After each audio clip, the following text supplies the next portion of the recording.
En esta mañana quiero compartir algo de mi vida, primeramente, y decirles que yo tengo algo en común con la esposa del pastor. La conozco por más de 37 años. La conocí allá en Nicaragua hace muchos años y también tenemos en común, ella se llama Muriel, yo me llamo Muriel. Ella, su nombre de en medio es Amada y mi nombre es Amada también. Y las dos somos amadas, primeramente del Señor, amada de nuestros esposos, amada de nuestra familia y amada de los hermanos en la iglesia. El testimonio que traemos parte 7 años u 8 años atrás, después que nació ella, son cosas que sucedieron que en su mente ella no recuerda.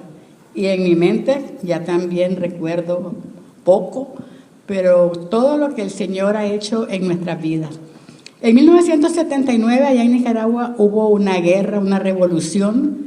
Somos de Nicaragua, también tenemos en común eso, que como siempre en todos los países, los que están abajo quieren estar arriba y los que están arriba quieren volver al poder. Entonces hubo una guerra en todo el país. Somos de Managua, y tocó que donde vivíamos, como a cuadra y media de nuestro hogar, allá en Nicaragua, es donde estaba parte, había tiroteos, tiraban bombas y explotaban morteros con charneles.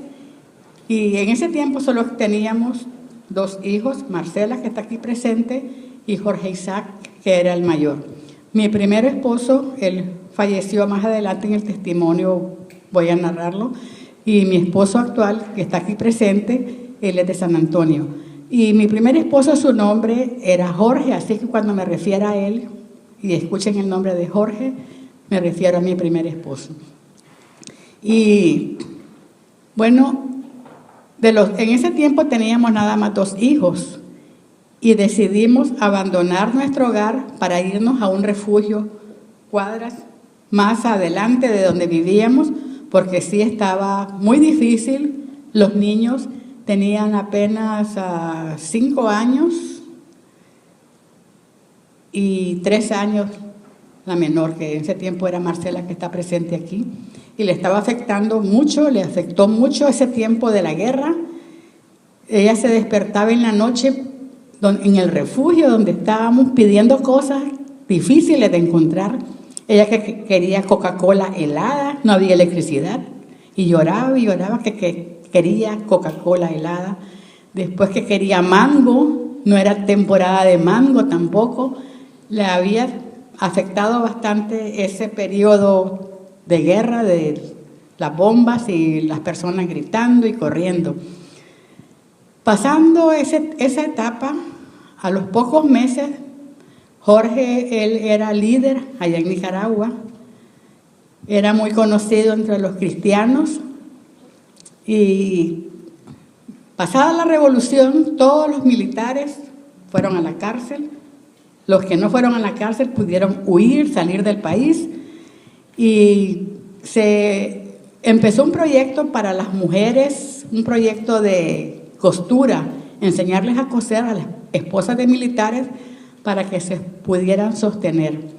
En ese tiempo Jorge estaba con Visión Mundial y también los hombres cristianos de negocios, y comenzaron ese proyecto.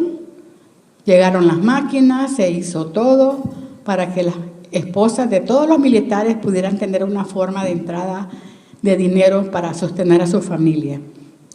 En medio de todo eso, Jorge cayó preso y le hicieron una serie de acusaciones. Estuvo en la Seguridad Nacional, donde tienen a los políticos y a todos que incomunicados. Hicieron muchas acusaciones, nunca pudieron probar ninguna, por robo, por lavado de dinero, y lo que le ofrecían a cambio de todo, que él fuera espía de los pastores allá en Managua, en Nicaragua, porque sabían que él era un líder y que iba a ser útil, ellos dicen, la revolución. Y mi esposo no aceptó eso. En ese tiempo, cuando ya cayó preso, ella apenas tenía 1 año, casi estaba por cumplir el año. Estaba en nuestro hogar, en una silla mecedora, o que le llaman rocking chair, o abuelita, con ella cargada, con mi cara hacia la calle. La puerta de nuestro hogar tenía una verja de hierro, de fierro y de madera, pero la de madera estaba abierta, la de fierro tenía llave, y estaba con ella y veo un grupo de militares armados que viene subiendo, había muchos escalones para llegar a la puerta. Y yo solo pensé y dije, Señor, cuídame. Mis 2 hijos, que ya estaban nacidos, Marcela y Jorge Isaac, ellos estaban adentro del cuarto y no supieron qué estaba pasando. Yo en mi mente dije, Señor, cuídame, seguí en la mesa, en la mecedora con ella. Ellos llegaron a la puerta, no dijeron nada, ni una palabra, dieron la vuelta, se bajaron y se fueron. Sé que fue el Señor que se los llevó, porque me imagino que iban a catear la casa, algo llevaban en mente. Ya después los vecinos nos preguntaban que qué estaba pasando, ya vino la explicación y vinieron los meses y en ese tiempo yo no sabía manejar. El colegio de ellos estaba a larga distancia, había que irse en autobús, en camión, a dejarlos, traerlos. Mi abuelita vivía en un rancho, se vino a Managua para acompañarme. Y un día que ya llegué a la casa, había un abogado, decía que era cristiano. Y él siempre, Jorge quería una Biblia. Bueno, le daba la Biblia. Pero para llevar la Biblia había que darle una cuota de dinero al abogado. Le daba el dinero. Y siempre llevaba un cuento. Un día ya llegué de dejarlos a ellos de la escuela. Llego a la puerta, bueno, y abro, pero antes, ese día ya le habían dado libertad a Jorge. Mi abuelita siempre se mantenía con llave en la puerta y se llamaba Angelina. Y doña Angelina, ábreme la puerta, soy Jorge. Porque diferente, perdió cantidad de peso, no recibía sol, era blanco, pero estaba más blanco por no recibir sol. Doña Angelina, ábrame, soy Jorge, doña Angelina. Y ella estaba ahí, no lo conozco, hasta que al fin la convenció y abrió la puerta. Ella igual lo tenía en los brazos, mi abuelita no hacía nada de saludarlo, de irse con él, porque sí, no lo conocía. En esa forma salió, pero tenía casa por cárcel. Cada tiempo llegaba uno de los sandinistas, se lo llevaba a seguirlo adoctrinando o a seguirlo diciéndole cosas a favor de su gobierno. Yo había ido a recibir unos cursos de costura, también me iba en autobús y a donde yo me bajaba por ahí estaba la misma persona, siempre nos andaban siguiendo. Le habían dicho que él no podía salir del país y que si salía del país, la justicia revolucionaria lo iba a alcanzar. Se presentó la oportunidad de venir al Seminario Bíblico Río Grande. El Señor abrió puertas para esta oportunidad. Fue a la embajada americana, aplicamos para los niños que en ese tiempo ya estaba Muriel nacida y solo le dieron la visa a Jorge para venir a estudiar al Seminario Bíblico Río Grande. Ahora, para ver lo del pasaporte, el Señor abrió puertas, el pasaporte ahí nacional, obtuvo el pasaporte, la visa de salida y la visa para entrar a Estados Unidos. No se despidió de nadie, ni de los vecinos, ni a los niños, no les dijo nada, solo mi papá, que es el que iba a dar el ride al aeropuerto. Y al aeropuerto pasó todo, gracias a Dios bien, subió al avión y después él nos contaba que al subir el avión lloró. Fue su primera reacción llorar, saber que iba libre, pero dejaba a la familia atrás. Ya él llegó a Guatemala, de Guatemala siguió en autobús para Estados Unidos y seguí tratando que nos dieran la visa en la embajada, mandaban cartas, venían cartas. Una vecina trabajaba en la embajada y por la valija diplomática, se enviaban los documentos para más rápido, hasta que el Señor hizo la obra, nos dieron la visa de estudiantes, de acompañantes de estudiantes, y así pudimos llegar a Estados Unidos en 1985. Venía con los 3 hijos y yo, y llegamos a Houston. Un pastor nos ayudó para hacer el transborde de los aviones. No sabíamos qué hacer, muchos por el inglés y todo, pero así pudimos llegar hasta Edinburgh, McAllen, el aeropuerto de McAllen, aquí, e íbamos para Edinburgh, que era el seminario donde Jorge iba a comenzar sus estudios bíblicos. Así comenzaron los estudios bíblicos y graduó, porque ya traía unos semestres allá en Nicaragua, graduó en 1987, él graduó. Y el año que seguía, ya se estaba preparando para que lo ordenaran. Pero un 21 de marzo de 1988 le dio un ataque de corazón fulminante. Tenía 39 años y el Señor se lo llevó.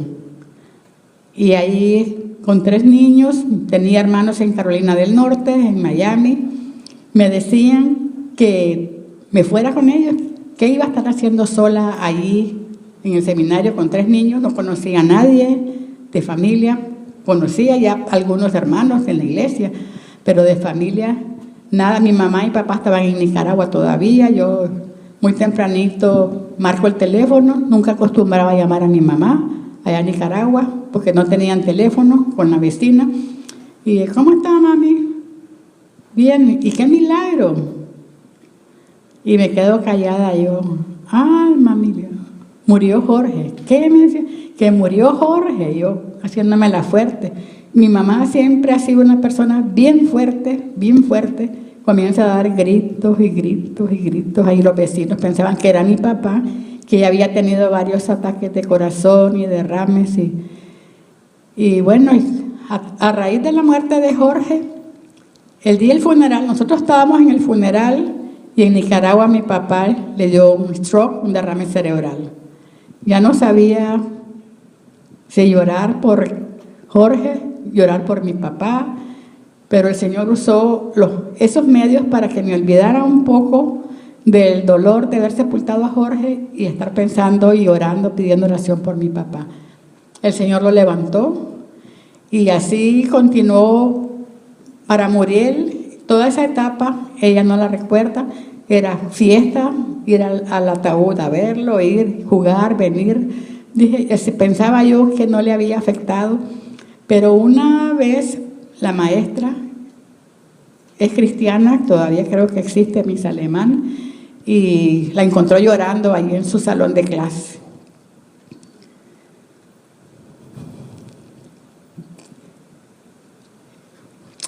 Ella le preguntó qué le pasaba y él le contó que su papá había muerto y que lo estaba extrañando. Y la maestra le tenía bastante cariño, siempre la cuidaba, le llevaba regalos y la apoyó bastante hasta que ya dejó ser su maestra y aún así siempre procuraba buscarla, cuidarla. Y empezó esa etapa hasta que ya ella comenzó a tener más conocimiento de lo que estaba pasando. En todo ese tiempo ellos sí vieron, los hijos mayores y ya ella, cómo el Señor estaba supliéndonos nuestras necesidades. Antes de que le dije que mis hermanos querían que me fuera con ellos allá a Carolina del Norte o Miami, yo siempre les dije, el Señor quiso que sucediera aquí en el seminario lo que sucedió porque vivíamos en el seminario, es porque el Señor quiere que aquí nos quedemos. Y comencé, ya estábamos comenzando a meter papeles para arreglar por asilo político. Ya mi esposo no pudo ver, o Jorge no pudo ver eso, que nos habían aceptado el asilo político, y ya comenzamos con la residencia. Y cuando ya fui residente, pasé a formar parte como obrera o staff ahí en el Seminario Bíblico Río Grande. Teníamos que levantar nuestro propio apoyo y como hispano era más difícil y sin hablar el idioma inglés para levantar apoyo con los americanos, porque llega mucho anglo, especialmente en los inviernos. Pero el Señor de una u otra forma nos dio una entrada para poder sostenernos, y también con la muerte de Jorge se hizo un fondo y varios años nos daban un poquito cada mes de ese fondo, y así pudimos ir sobreviviendo hasta que ya ellos fueron creciendo y ya comenzaron las clases y la graduación de la secundaria, y ellos tuvieron su forma ya de estudiar porque fueron buenos estudiantes. Pero ahora Muriel va a decir la parte de cuando ella ya recuerda lo que seguía después en esta nuestra etapa, nueva etapa, ya sin su papá. Pero antes que pase mi mamá, quisiera también, es un testimonio de la fidelidad de Dios, y gracias a Dios el ejemplo que mi mamá nos dio creciendo como padre y madre, Dios la sostuvo, ella se enfocó en nosotros, pero después de 28 años de vida, Dios le mandó a mi nuevo papá, Julián, que ahora ellos forman un equipo, y ahora lo que siempre yo decía, no, pues le preguntaba a ella cuando llegué a ser esposa de pastor, y más adelante hablaré, ¿cómo era la vida de esposa de ministro? Y mi mamá decía, pues realmente nunca la viví. Ya, tu papá apenas iba a empezar el ministerio cuando falleció, y ahora otra vez estamos las dos compartiendo el mismo título de esposa de pastor y apoyando a nuestros esposos, y damos gracias a Dios por traer a Julián a nuestra vida. Y aunque la extrañamos mucho a mi mamá, sabemos que está en buenas manos y sirviendo al Señor, y nos alegra eso. Si quieres sentar. Ahora, es un testimonio, como dice mi mamá, de la fidelidad de Dios. Desde Nicaragua, lo que he escuchado, lo que escuché de mi mamá, de mis hermanos, de cómo Dios abrió puertas para que nuestra familia llegara hasta acá. Y cuando veo mi vida, veo realmente solo es esa palabra, fidelidad. Dios siempre ha sido mi padre. Y como dice mamá, desde los 6 años yo realmente no recuerdo nada de mi papá, pero siempre hemos escuchado las promesas y leído las promesas de Dios, que dice, como el Salmo 103:13, que dice, el Señor es como un padre con sus hijos, compasivo es el Señor con los que le temen. Y gracias a Dios que mi papá Dios jamás me ha abandonado. Y muchos me preguntaban al ir creciendo, ¿por qué sigues a Dios? ¿Por qué tomas esa decisión? Y dije, realmente lo que conozco en mi vida es Dios. Solamente he visto la fidelidad de Dios en mi vida. ¿Y cómo puedo yo rechazar a esta persona que me ha ayudado hasta donde estoy? Y como comentó mi mamá, si ella, y una vez escuché ella usar esta analogía que dijo, Dios trajo a Jorge, a mi papá, aquí al valle a servir, y yo voy a seguir como un relevo. Dios lo trajo, pero a mí me toca seguir el ministerio que Dios en lo que lo puso.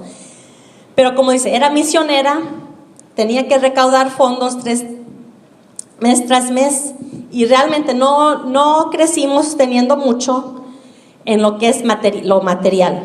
Muchas veces nos llegaban donaciones, ofrendas, pero realmente Dios jamás nos falló. No recuerdo jamás haber pasado hambre, jamás no tener que vestir o en nada. Y más bien Dios nos ayudó estando ahí en el seminario. Como dice mamá, Dios quiso que ocurriera ahí, porque más bien ahí crecimos en un ambiente cristiano, con amistades cristianas, creciendo, aunque era triste, pero conocí amiguitas de misioneros que venían porque sus papás estaban estudiando español, estaban ahí un año, tenía mis amiguitas, pero luego se iban, y luego venía otro. Pero gracias a Dios siempre fuimos rodeados por ese ambiente. Crecí en una iglesia fundamentalista que, aunque era difícil, no pantalón para las mujeres, no pelo corto, no, Pero realmente Dios usó eso para formarnos, para tener una base en nuestra fe y para poder estar firmes en mi fe. Y realmente muchas veces como padre queremos darle todos a nuestros hijos.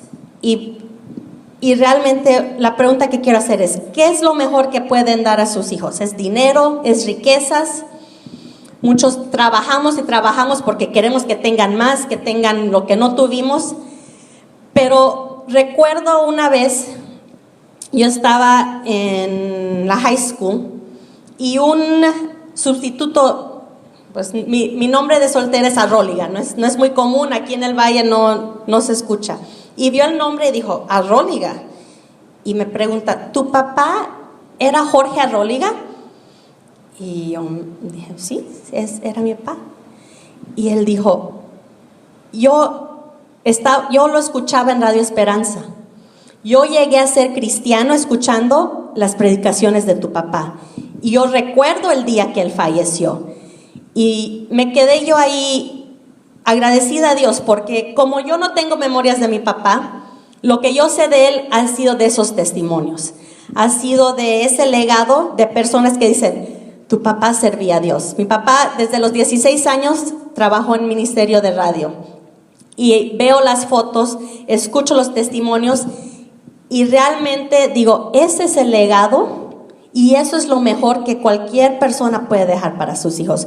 Mi papá no nos dejó dinero, no tenemos una fortuna, pero con ese legado de su servicio al Señor es más de cualquier fortuna que nos pudiera haber dado.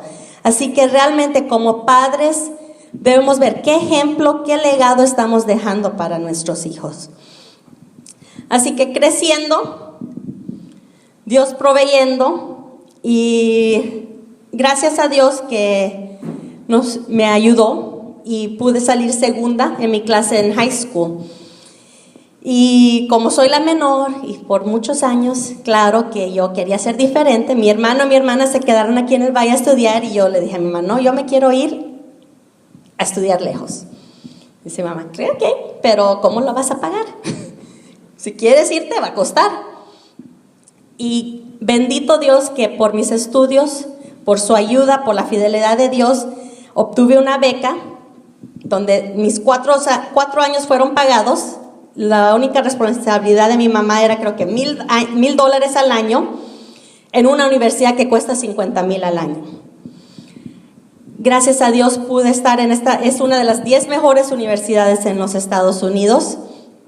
Y no solo ahí se acaba la fidelidad de Dios.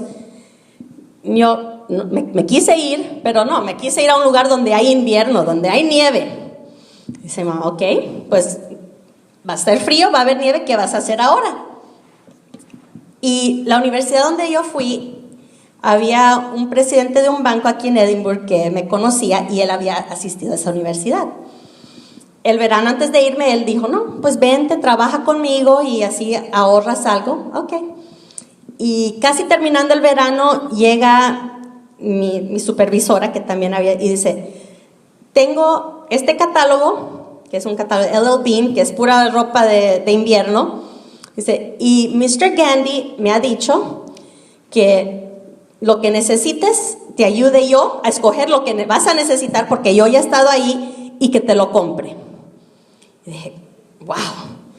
Así que Dios en lo grande y en lo pequeño siempre ha estado en control.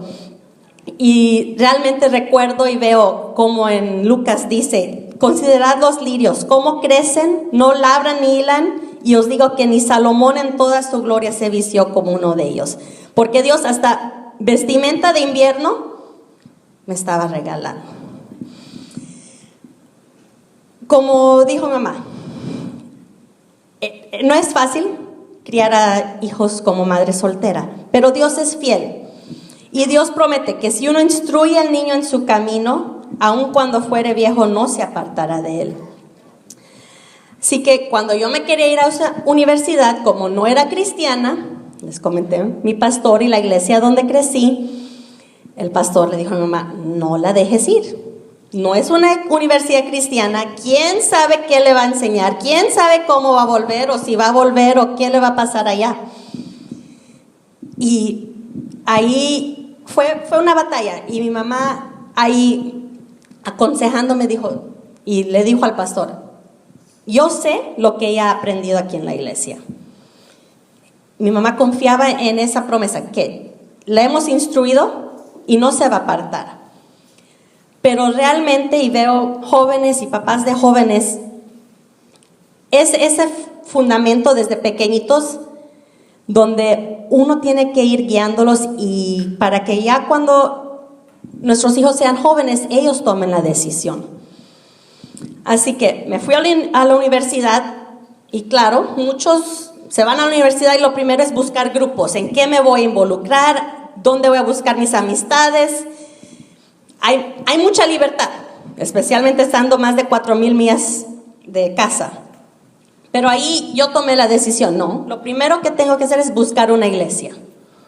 Buscar un grupo cristiano, porque, pues, dime con quién andas y te diré quién eres. Así que buscar amistades donde me iba a rodear de personas de mi fe.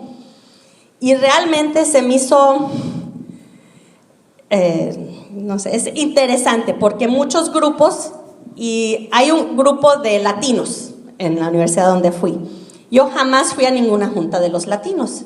Y una vez estaba en un evento y me ve la presidenta del grupo, y me ve hispana. Gracias. Y ella me queda viendo y dice, yo debería conocerte, como diciendo, ¿por qué no te juntas con nosotros? ¿No te da pena ser latina?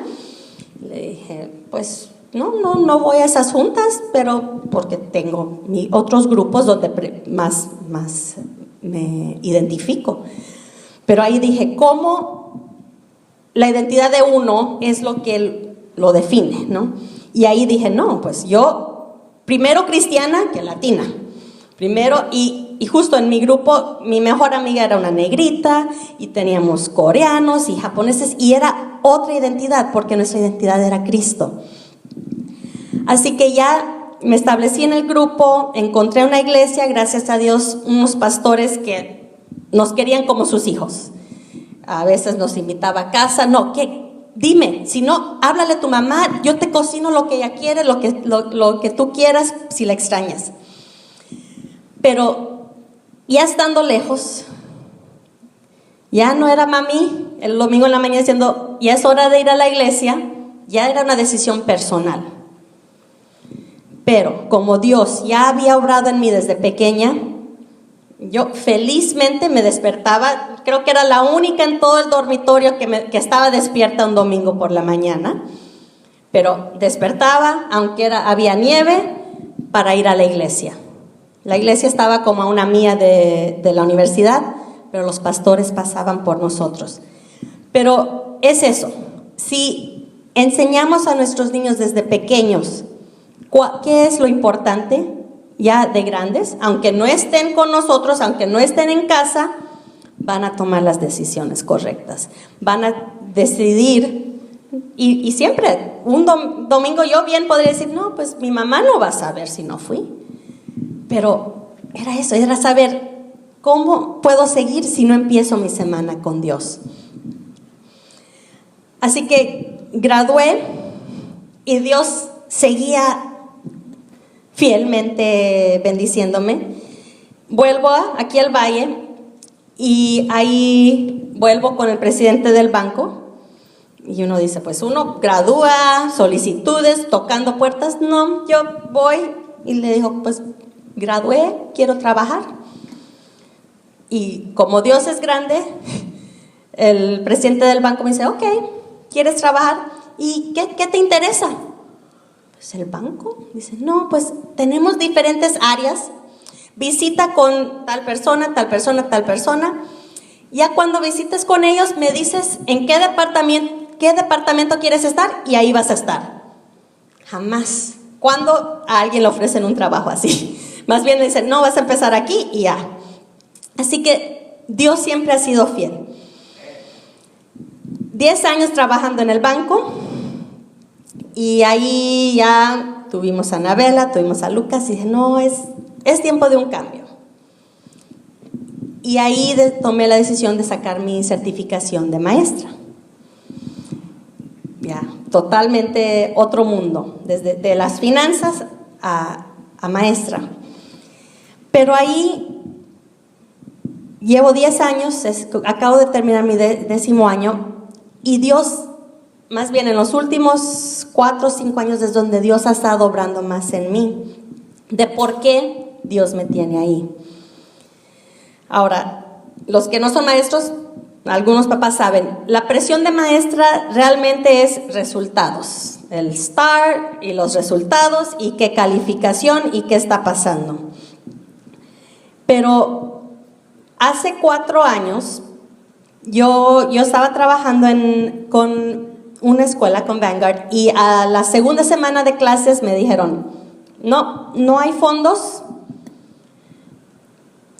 no tenemos para tu puesto y no, te vas a quedar sin trabajo. Y dije, ok. Así que ahí Dios obró y saqué otra certificación, porque yo estaba certificada de secundaria, saqué certificación de primaria. Y ahí Dios me envió a una escuela en Álamo, en lo que se conoce como Little México. Y creo que Dios utilizó esa oportunidad para realmente mostrarme el por qué Él me tiene en el salón. Y estuve trabajando en una clase bilingüe y no eran niños fáciles. En cuanto llegué, la primera me dice, no, cuidadito con esta niña porque le gusta pelear y todos, y ha hecho llorar a maestras y ha hecho llorar a sustitutas. Y yo, ok. Y pues yo estaba acostumbrada que iba, revisaba las tareas y pues siempre mis alumnos tenían sus tareas. Y el primer día, ¿y dónde está tu tarea?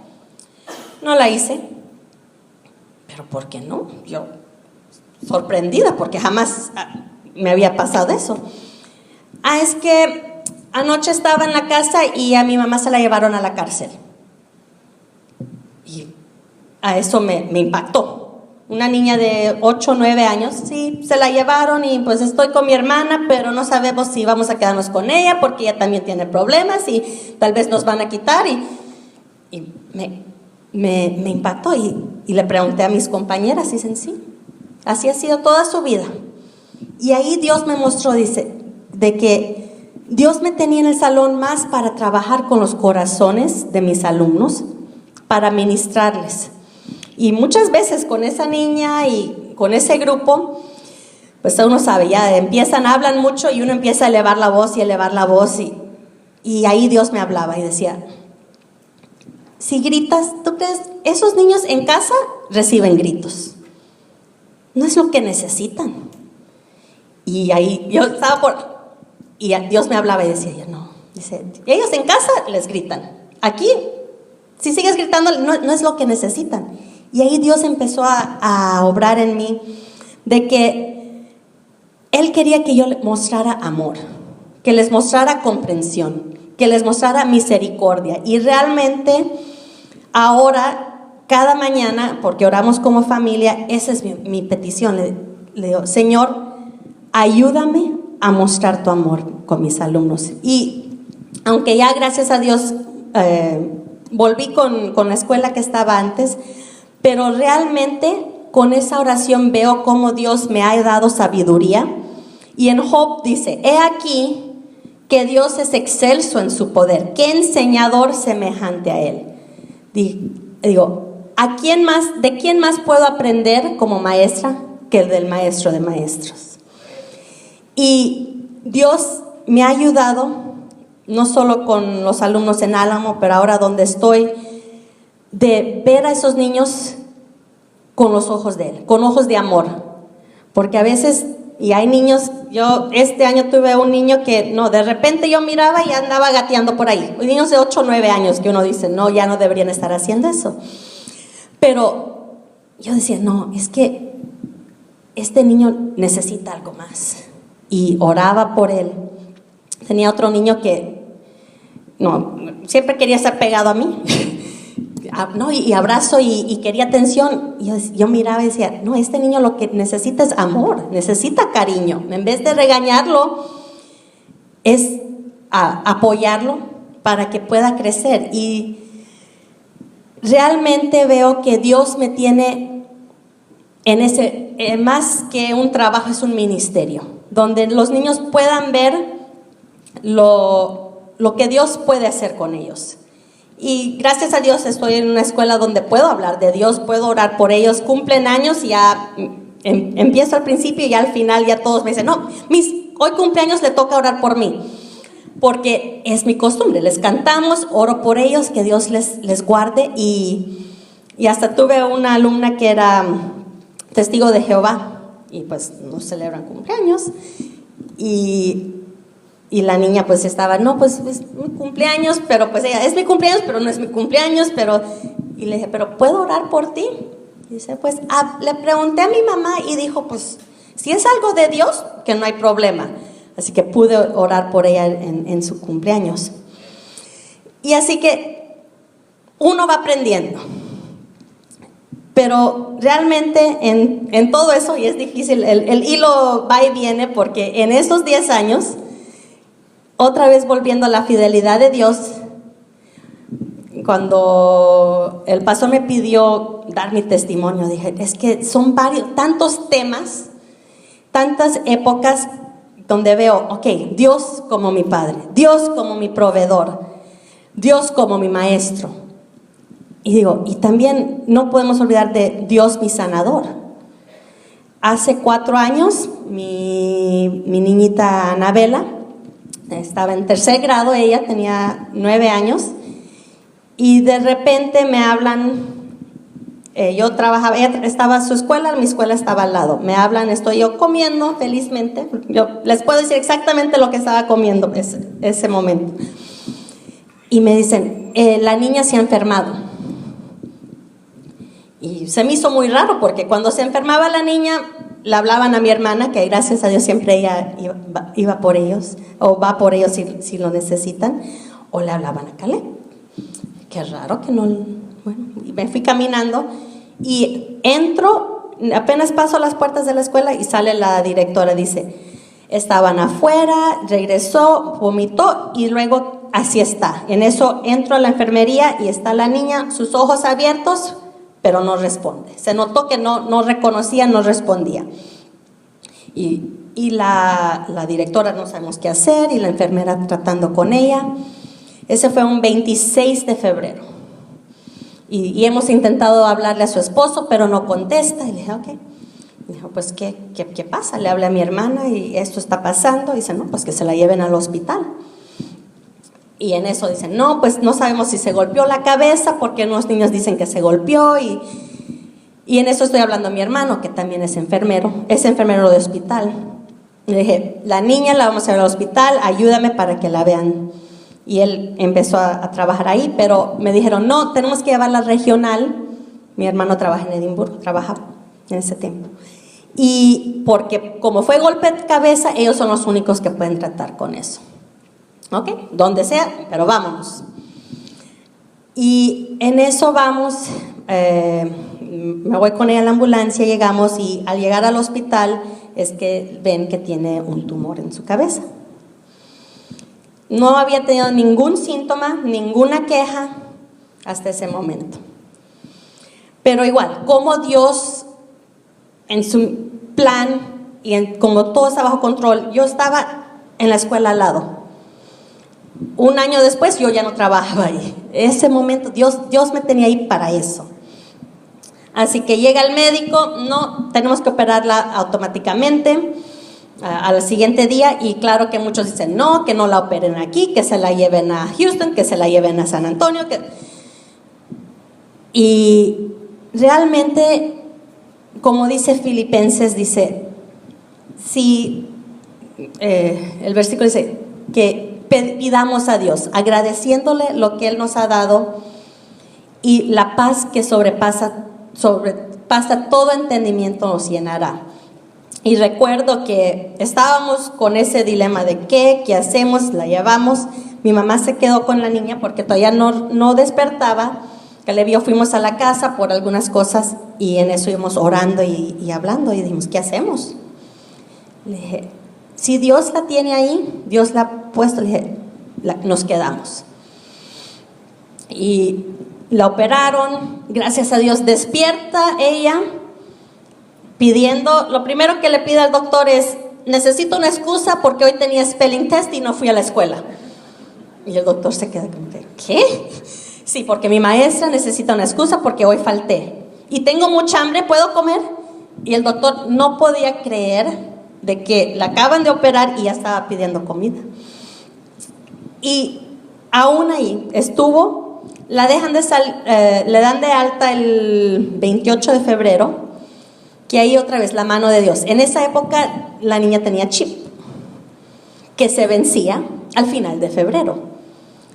Así que, gracias a Dios, la fecha cuando ocurrió lo que ocurrió, estaba ya todavía bajo la cobertura del chip. Una semana después, todos esos gastos médicos hubieran salido de nuestro bolsillo, porque ya un mes después nosotros no podemos estar en el chip.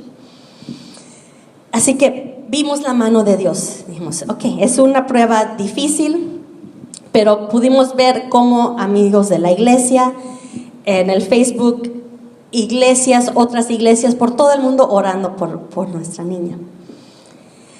6 semanas después le hacen el MRI y el neurocirujano de aquí dice, no, todo bien, va sanando, pero los voy a mandar con un oncólogo. Y ahí el oncólogo nos dice, no, vemos algo más. No sabemos si es tumor que quedó, si volvió a crecer, no estamos seguros, pero los vamos a mandar a Houston. Así que en junio de ese mismo año volvimos a Houston y nos dicen, no, tiene tumor y la vamos a tener que operar otra vez. Así que el 19 de junio la volvieron a operar, 8 horas esta vez, con microscopio.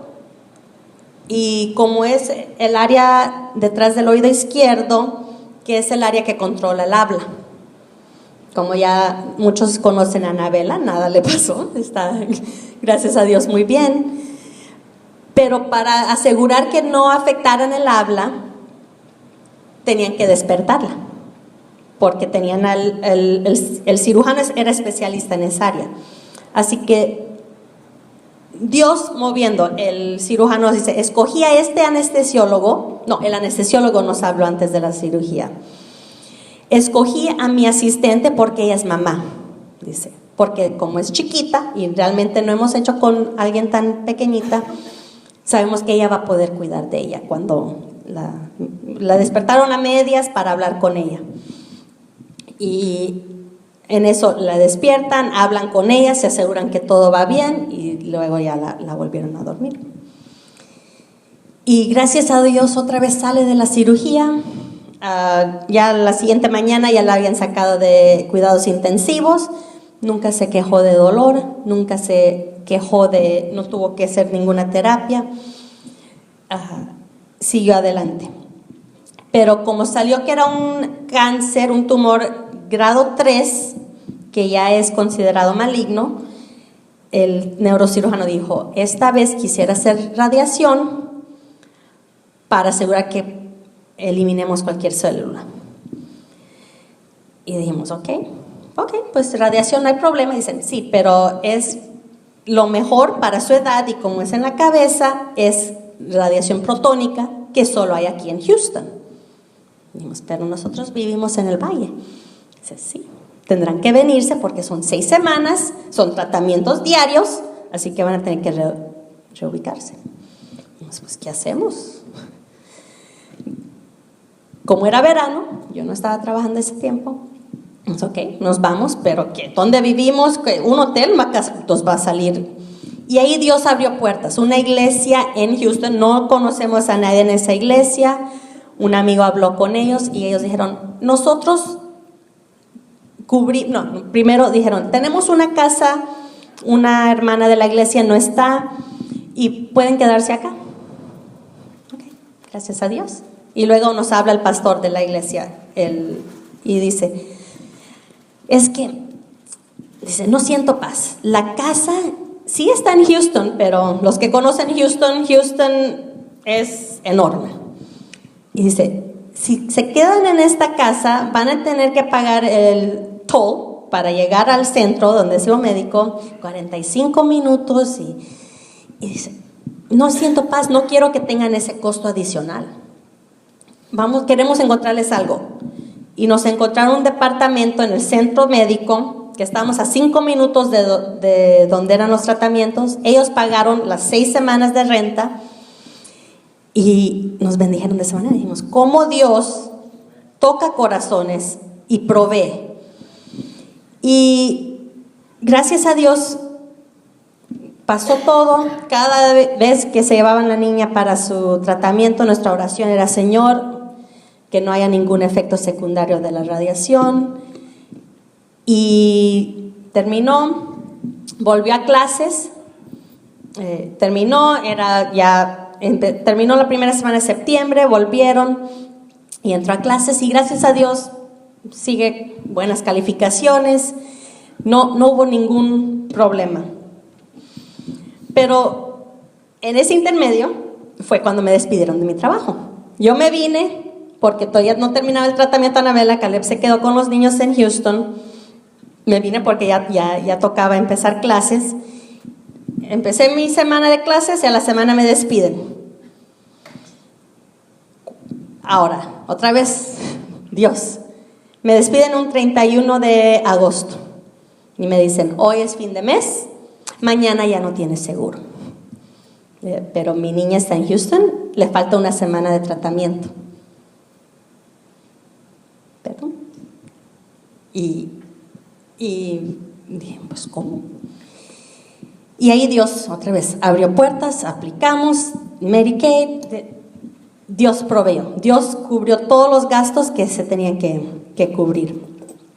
Y es muchas veces cuando cuento lo que pasó en esos más de 6 meses, es fácil decir que confiamos en Dios. Siempre, cuando las cosas van bien, sí, confiamos en Dios, pero cuando realmente las cosas se ponen difíciles, ¿qué hacemos? Y es lo que el miércoles estaba dando la clase a los niños y estamos viendo la historia de Sadrach, Mesach y Abednego, que no querían hincarse frente a la estatua del rey Nabucodonosor, y que él dijo, ok, pero los voy a meter al horno de fuego. ¿Qué hacemos cuando las cosas realmente se ponen difíciles? Y realmente Dios me habló ahí y dijo, esa es la respuesta que debemos tener. Que ellos dijeron, nuestro Dios nos puede librar. Fue su primera respuesta. Ellos tranquilamente dijeron, mi Dios me puede librar. Y cuando las cosas se ponen difíciles, sí, confiamos, mi Dios me puede librar. Pero luego ellos dijeron, pero si Dios decide no librarnos, igual serviremos a ese Dios. Porque muchas veces no sabemos cómo Dios va a obrar. Y durante la enfermedad de la niña, me uní a muchos grupos de mamás con niños de cánceres y todo, y muchas veces miraba compañeras que perdían a sus hijos, o que sus hijos tenían algún efecto secundario por el tumor o el cáncer o algo, y decía yo, ¿cómo Dios nos libró y nos ayudó? Pero dije, ¿qué sería si estaría en ese caso? ¿Qué sería de mí? Dijo, ¿sería igual tu fe? ¿Sería igual tu confianza? Pero realmente Dios es bueno, Dios es grande, Dios es fiel. Y Dios nos tiene aquí. Y realmente desde hace 20 años muchas veces digo, tengo varios títulos, varias cosas. Y hace casi 18 años que Dios me tiene como esposa de pastor. Y como dije, mi mamá dijo, ok, se va a ir lejos, se va a ir a estudiar, no va a estar aquí cerca del seminario, probablemente se va a casar con alguien allá y se va a ir. Pero en una vacación, aquí en el valle, aquí en el seminario, conocí al pastor. Y dije, ok. Me regresé a la universidad y ahí empezó el noviazgo y fuimos adelante y nos casamos en el 2002. Pero sí, dije, ok, pues si me caso con él voy a ser esposa del pastor. ¿Qué voy a hacer? No sé qué tengo que hacer y yo estoy estudiando y Dios siempre me hizo recuerdo de 1 Timoteo que dice, ninguno tenga en poco tu juventud, sino sé ejemplo de los creyentes en palabra, conducta, amor, espíritu, fe y pureza. Así que yo recuerdo tener esa conversación con Carlos. Dije, yo tengo 21 años. Tu congregación, las hermanas son mayores y yo ¿qué tengo para darles? Y él dijo, no te preocupes. Dios te tiene como mi ayuda idónea. Tu trabajo es ser mi ayuda idónea. Si Dios te utiliza en el piano o dando clases y eso, es porque me va a ayudar. No es porque, no es que las hermanas piensan que tú deberías ser la maestra de tal y encargada es porque yo te necesito en eso. Y realmente no es fácil el ministerio. Empezando, uno sabe, los ojos de todos están sobre uno. Sabe que todos tienen opiniones de no solo cómo debe ser la iglesia y el ministerio, pero sino también quieren decir su opinión de cómo uno debe ser como esposa de pastor, cómo debe ser como mamá. Y no es fácil. Puedo nombrarles cuántas veces hemos estado que estamos juntos en familia o en vacación o en algo y ahí está el celular. Y estamos, Anabela, Lucas y yo viendo y está el pastor. Sí, no, porque alguien lo necesita. O una vez estábamos en una cena y suena el teléfono, no, que tal persona está en el hospital, tenemos que ir, nos vamos. Pero no es fácil, pero realmente es un gozo ver cómo Dios nos utiliza, cómo Dios nos ayuda a ministrar a los demás. Es una vida sola, no lo diré. Y si hablan con pastores, con familias de pastores, creo que la palabra que más va a salir es la palabra de soledad. Porque puede ser un momento de actividad y todo, pero muchas veces uno se siente solo. Pero muchas veces solo recuerdo de chiquita el coro que dice, en las luchas y en las pruebas la iglesia sigue caminando.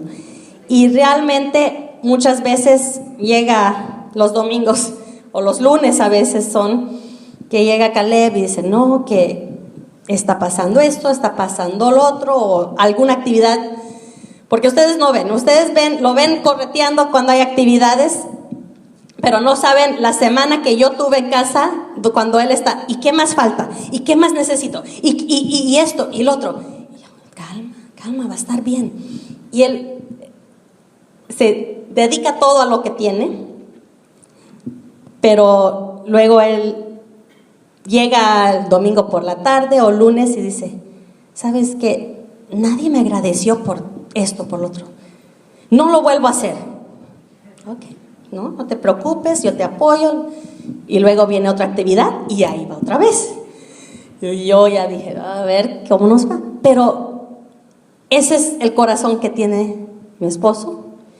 Y es el corazón que tenemos, es un amor por este ministerio, es un amor por nuestros hermanos en Cristo, es un amor por esta iglesia, de querer dar todo para nuestro Señor y de querer servir a nuestro Señor hasta que Dios nos tenga aquí. Así que realmente en todo eso Dios es fiel.